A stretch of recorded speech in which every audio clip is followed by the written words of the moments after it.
Welcome to Guide Guru. We hope this video helps. You'll start by opening an elevated shell and confirming your Windows build so fixes match your system. First, run Windows Terminal as administrator. This gives permission to repair system services. Next, type WinVer and note the build number so you apply compatible commands. Once done, back up the specific settings registry key. That protects you if a change breaks behavior. Make sure to save the reg file to documents. This prevents accidental loss before proceeding to reset components.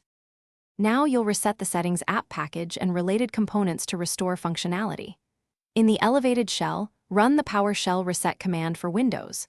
Immerse a control panel to clear corrupted package state. If the package is absent, re-register it by locating the settings apps manifest and using add apps package. This reinstalls missing files.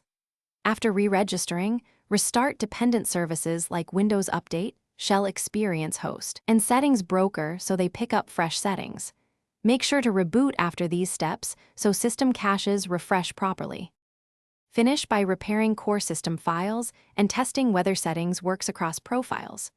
Run sfc/scano to fix integrity violations, then use dism/online/cleanupimage/restore health to repair the component store.